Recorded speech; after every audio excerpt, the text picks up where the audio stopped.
Let's get some insights to the news shaping the markets. For that, we welcome in Jay Hatfield's with us, founder, CEO, portfolio manager, Infrastructure Capital Advisors. Jay Hatfield, great to see you. Some of your thoughts on the recent rally and moves that we've been seeing this week. Good morning, Nicole. Thanks for having me back. Well, we've actually been predicting really since the beginning of the year a summer rally for yield and value stocks, so the broadening of the rally. And the reason that we predicted that during the summer is that in the beginning of the year, you could tell that there would be a pretty significant roll down in core PCE.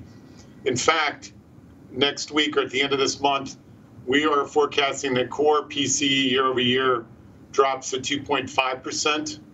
And that's well within a range that the Fed could cut. So you're seeing a Fed rate cut rally, lower rates, driving small caps, value and income stocks like the ones we hold in our funds like ICAP and SCAP. So you're saying, look, we also saw the likelihood of Fed rate cuts for September, November, and December now at 100%. So assuming we're going to get one or two cuts, you're saying this is a Fed rate cut rally, not a Trump rally, not fundamentals rally. This is about lower yields. Yes, I think that the election was a little bit of an overhang on the market. And we really, notwithstanding the betting markets, which have former President Trump looking like a 65 to 70% chance of winning, we really won't know until we have turnout because there's not a lot of people who are undecided in this race.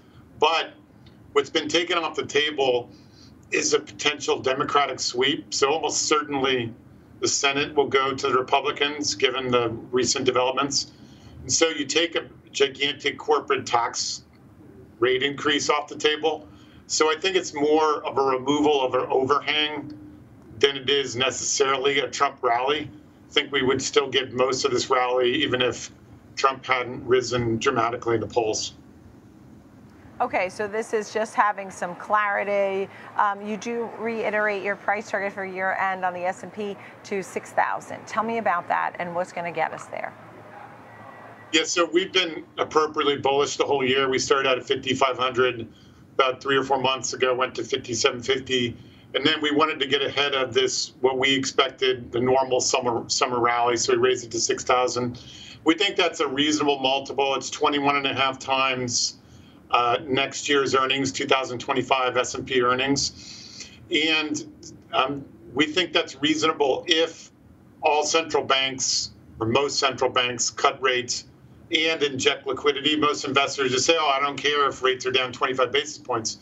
But when these central banks start to implement the operations they need to lower the rates, you get more liquidity in the banking system, flows into the capital markets. Almost always we have a bull market. It's already happening at the ECB, and now we're going to have the Fed. So it's definitely a time where you want to be long risk assets, not in cash, and that's playing out. Yeah, understood. So let's go over some of your strategy. You do like the U.S. over international. You also like Amazon over NVIDIA. This is Amazon kicks off the big Prime Day 2 days. Some of your thoughts on those topics. Well, yeah, so, NVIDIA's turned into a bit of a momentum stock, and everybody fully appreciates that they're essentially sold out. But we think that investors haven't fully appreciated that Amazon really has 3 positive dynamics.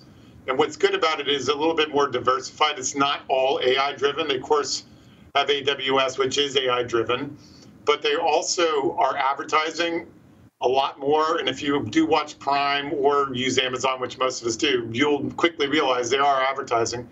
And then the third leg of the story is now you have professional management versus founder management. So there's a huge focus on expense reduction.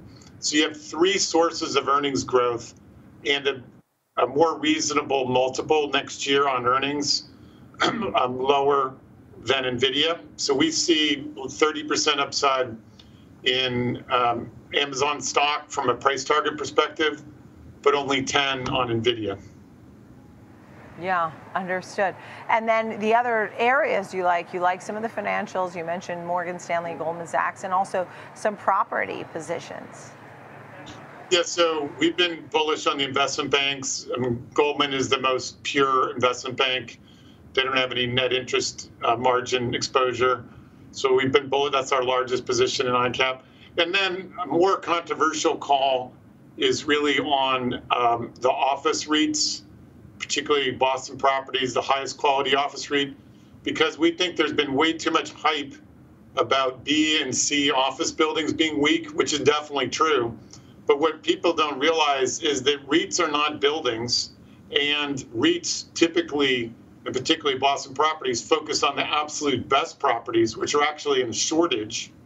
The reason these other buildings are B and C is they're getting older. Boston Properties constantly recycling their portfolio.